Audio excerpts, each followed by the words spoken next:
In this lecture, we're adding some debug keys so that I can cycle from level to level to level, and I can also turn off my collision so that, boop, allows me to play my game without having to worry about being terrible at playing my game. Let's get started. The first part of this, I'm going to set you as a challenge, and the second part we'll work on together because there's a couple of extra tricky steps in it that I haven't taught you yet. So here is your challenge to load the next level. So in our collision.cs script, add a new method in our update method called respond to debug keys. So within update, add respond to debug keys. And then what we need to do is to say if the L key is pushed, L standing for level, you could use the N key or whatever key you wanted, load the next level. And to test if a key is pressed, we use this statement, keyboard.current. Whatever the key is, I put in X in here, but you wouldn't use X, you'd use some other letter, something key, is pressed. Then we do a particular thing. So we've used this kind of is something precedent before, and we've used a way of seeing if that's happening before. So hopefully you've got the building blocks for this challenge. Pause the video, take it on, give it your best shot, really stare at it and try to figure it out. And if you get really stuck, then I'll show you my approach when you get back. So I'll see you back here shortly.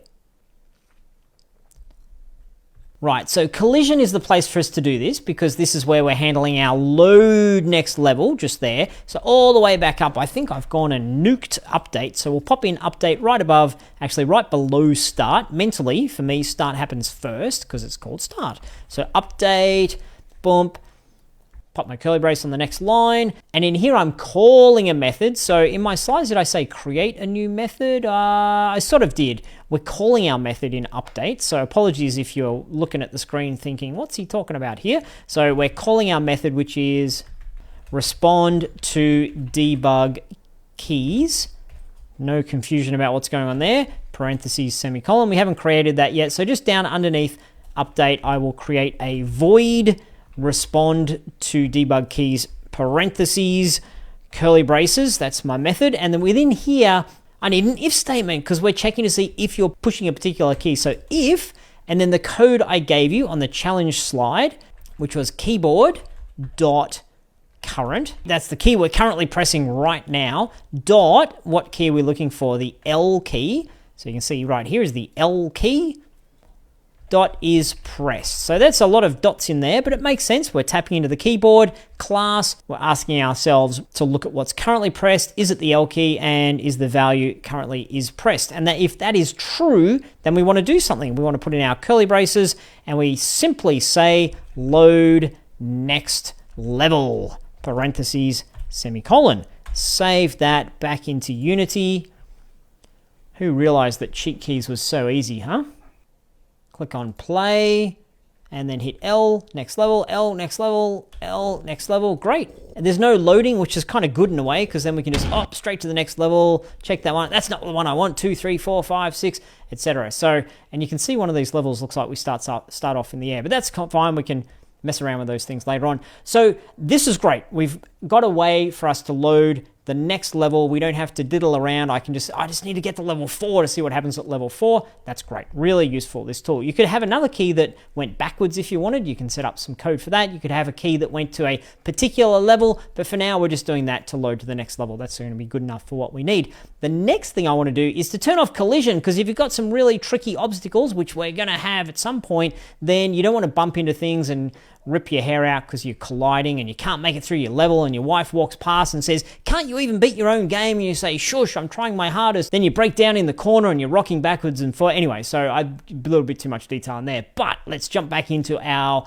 collision.cs and we'll create ourselves another if statement, and we'll use if else, just so people can't be pushing both keys at exactly the same time, because we've got no idea what that would do. We don't want you to find that bug, so let's stop the bug before it happens. So you can do L, or you can do our next key. So else if keyboard.current, and what key here? We're going to turn off collision, so we'll call it the C key dot is pressed.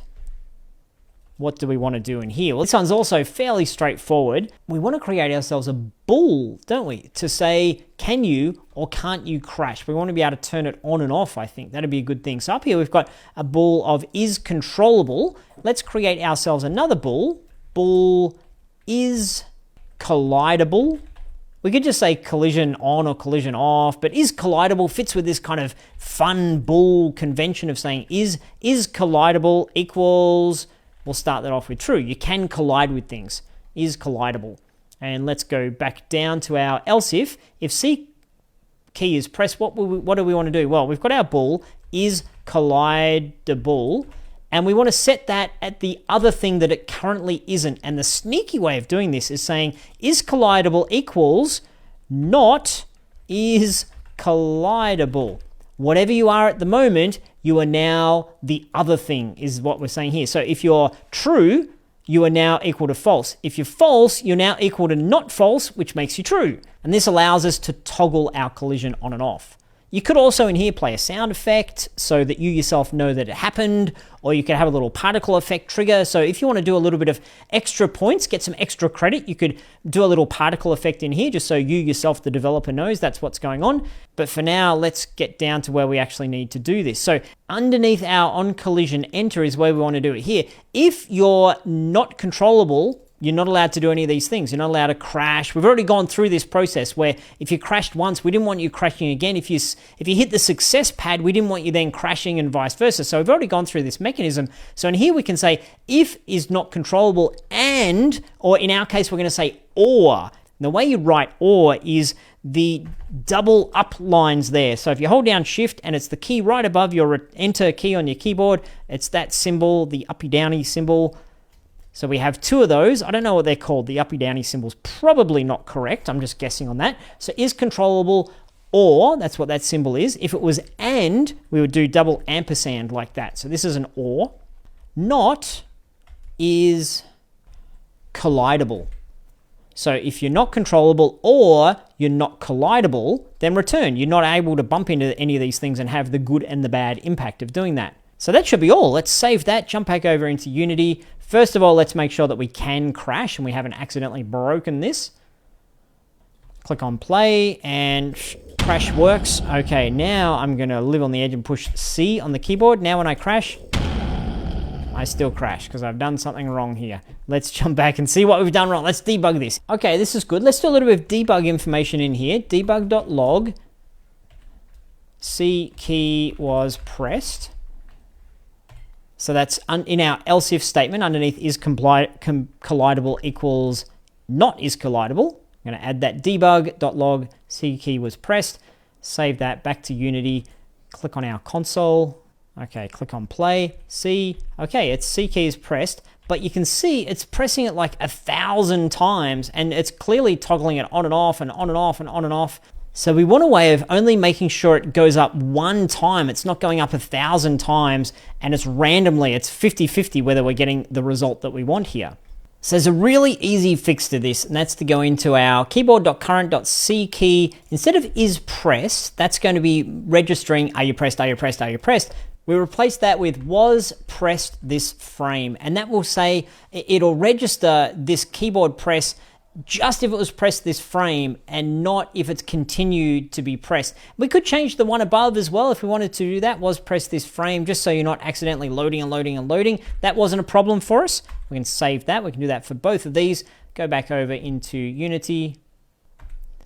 Load the next scene works, and then when I crash, the crashing works, and when I hit the C key, C key was pressed just once. Now I can bounce around, and get all sorts of bad rotation happening, but it'll at least allow us to see what's going on in our game. Yep, and oh, you know what? I can still fly around pretty normally. So there we go. We can turn collision off, and you know what? Let's see if we can turn collision back on now that we've reached our endpoint.